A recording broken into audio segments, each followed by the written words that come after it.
Yo, ketika Vivo merilis Vivo X100, varian tersebut terlihat sangat seksi, khususnya buat orang yang punya budget flagship terbatas. Alasannya karena secara spesifikasi maupun fitur kemiripannya dengan varian Pro cukup banyak, tapi harganya beda jauh.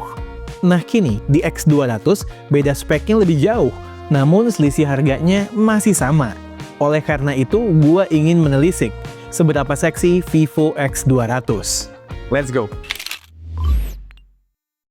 Megang Vivo X200 rasanya kayak megang Vivo X200 Pro paket hemat. Porsinya lebih sedikit, karena dimensinya yang overall lebih kecil. Bukan saja karena size layarnya yang lebih kecil, namun juga karena kamera bumpnya yang lebih kecil secara signifikan. Tentunya terlepas dari penggunaan baterai silikon karbon seperti kakaknya. Semua hal ini pastinya berpengaruh juga ke bobotnya yang termasuk ringan. Harus diakui, Vivo X200 punya handling yang jauh lebih nyaman di tangan, namun dengan presence yang mirip dengan varian Pro-nya. Kalau saja frame-nya dikasih finishing matte, looks-nya bakal lebih premium lagi menurut gue. Untuk komposisi materialnya sih masih sama ya, meski memang proteksi layar depannya belum menggunakan armor glass yang lebih durable seperti di Vivo X200 Pro. Di Vivo X200, lapisan layar depannya masih menggunakan Scorch Sensation. Apakah deal breaker ya? Maybe enggak. Ya cuman perlu jadi catatan saja. Tidak lupa, sudah dilengkapi dengan IT rating 68 dan 69 juga.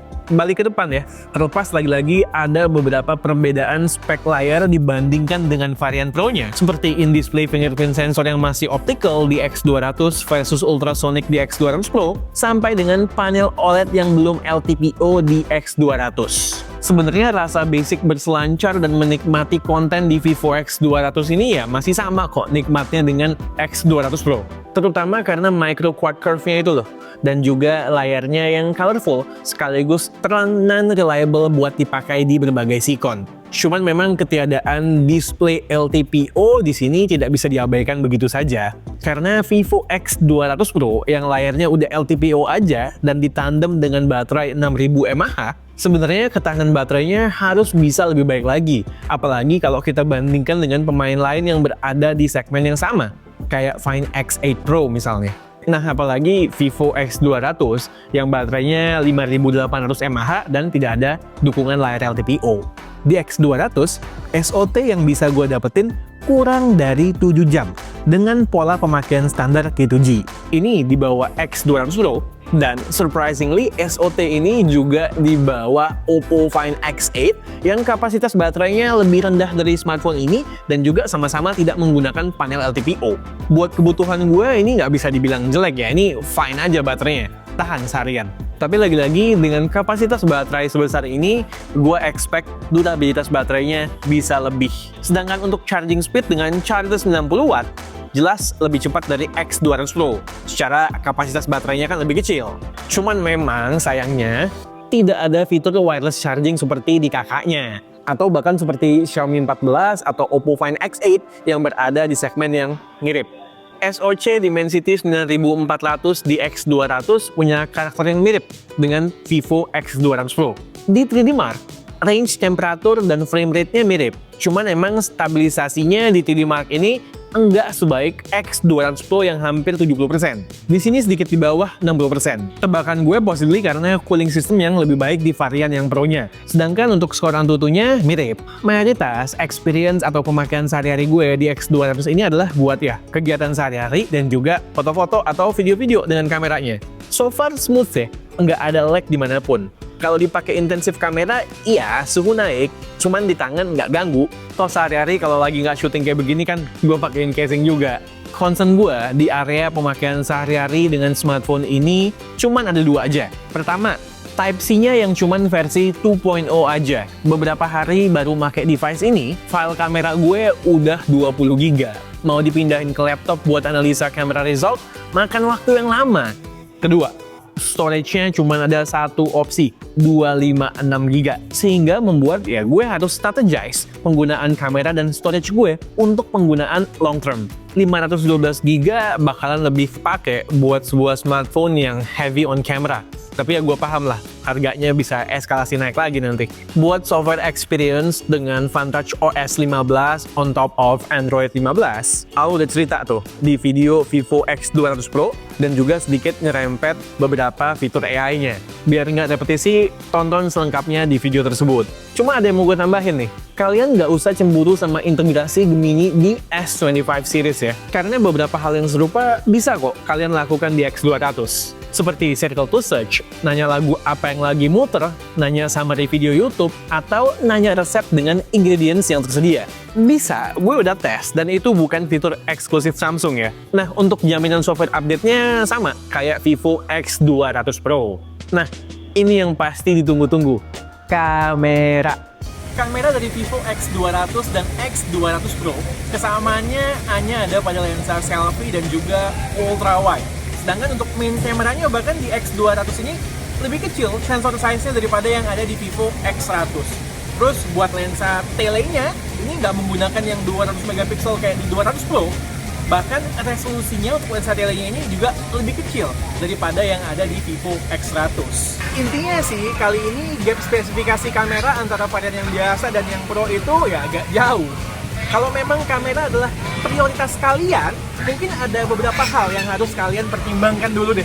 Misalnya, kalian butuh perekaman video yang advance apa enggak? Kayak bisa merekam di 8K, 4K 120 fps, sampai dengan lock 10 bit. Lalu butuh kapabilitas lensa tele yang superior apa enggak? Dengan sensor 200 megapiksel dan punya fitur stage mode. Kalau memang jawabannya butuh ya sampai di sini, ya udah stop videonya, nabung lagi supaya bisa beli yang varian Pro-nya. Sebaliknya kalau jawabannya enggak, ya kalian bakalan happy kok dengan result kameranya. Kayak begini ya, kamera depan selfie-nya bisa merekam di 4K 60 fps, stabil, tajam, kemudian punya dynamic range yang decent dan juga warna yang oke. Lalu perekaman video kamera belakang bisa switching antar lensa di 4K 60 fps dan proses switchingnya termasuk smooth dan cepet ya. Nice. Gue pakai Explore di Art Museum yang remang dengan artificial lighting, outputnya juga masih sangat reliable. Ikut aja dia. Nggak mencoba ngeboost sikon asli jadi overprocessed. Di indoor lighting pun, reproduksi warna X200 masih enak, terutama soal skin tone. Gue sempat compare dikit versus Find X8, yang X8 udah mulai kelihatan reddish skin tone-nya. Nah palingan, yang menurut gue harus diimprove untuk video, sharpeningnya berasa banget. Terutama kalau udah nemu kehijauan pemandangan. Berasa banget nih Vivo, kurang enak. Nah tadi gue sempet nyenggol Oppo Find X8 ya sedikit. Nah foto, gue juga sempet compare dikit antara keduanya. Mumpung keduanya berada di segmen yang mirip saat ini dan head to head juga kan. Meski memang harus diakui Oppo Find X8 secara harga masih di atas Vivo X200. Terkait komparasi foto ini, menurut gue masih ada beberapa hal yang masih bisa diimprove oleh Vivo. Di sikon backlight, detail Vivo menurun drastis. Objeknya jadi agak hazy ya, dan kontras objeknya juga kurang. Gue tahu ya, ada 3 mode warna yang bisa digunakan di smartphone Vivo. Tapi seperti yang kita sering bilang, Vivid adalah mode warna yang paling aman meski punya kecenderungan karakter eye-pleasing. Tapi terkadang, warna Vividnya bisa terlalu eye-pleasing, tergantung sikon. Lihat aja warna French fries-nya dan juga skin tone temen gue. Lalu sharpening di lensa tele-nya gue rasa berlebih. Baik ketika dipakai jepret foto biasa atau foto portrait. Berasa banget tuh bedanya dengan Find X8 yang cenderung lebih dilepas apa adanya untuk detailnya. Lalu masih terkait lensa tele juga, kalau zoomnya udah main long range di atas 60 kali zoom, Vivo pasti keteteran karena X8 punya mode teleskop yang bisa menyulap jepretan burik jadi super usable. Kemudian di sikon artificial lighting, Oppo approach-nya menetralisasi warna, sedangkan Vivo dibiarkan apa adanya. Tapi karena basicnya udah eye-pleasing, jadi mungkin terlihat over warnanya. Tapi di sikon begini justru biasanya Oppo yang lebih kelihatan sharpeningnya. Masuk ke sikon low light, di mana keduanya udah masuk auto night, saat handheld, seringkali jepretan Find X8 yang lebih jadi ya. X200 kadang suka a bit blurry, dan kalau jepretannya jadi, Find X8 biasanya punya detail yang lebih oke.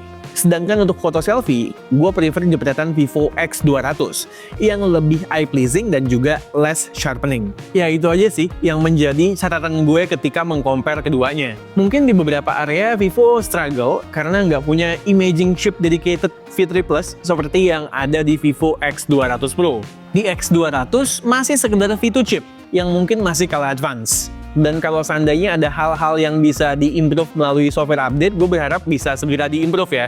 Mumpung ini masih awal rilis banget. Di luar hal-hal yang gue sebut di atas tadi, foto Find X8 dan juga Vivo X200 sebenarnya comparable kok. Mungkin tinggal selera aja yang bermain, prefer jepretan yang mana.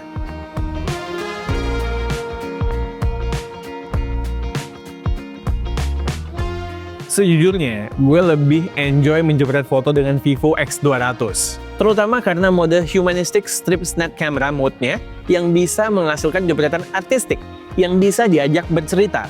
Plus, processingnya juga lebih natural ketimbang mode standarnya. Gue jamin buat yang doyan foto-foto, sekali nyoba mode ini, bakal susah buat move on deh. Sama halnya dengan kapabilitas telemakro yang jarang kita temukan di segmen harga ini di Indonesia. Perintilan lainnya yang perlu kalian ketahui mengenai Vivo X200, punya stereo speaker dengan output audio yang lumayan. Karena menurut gue, yang udah coba compare speakernya dengan iQOO 13, lebih bagus output stereo speaker iQOO 13 dibanding X200. Vibration motornya empuk, slotnya bisa dipakai untuk dual SIM, dan bisa eSIM juga. Oke, Vivo X200. Vivo X200 sekarang harganya udah kurang lebih 12 juta di marketplace online dengan berbagai diskon.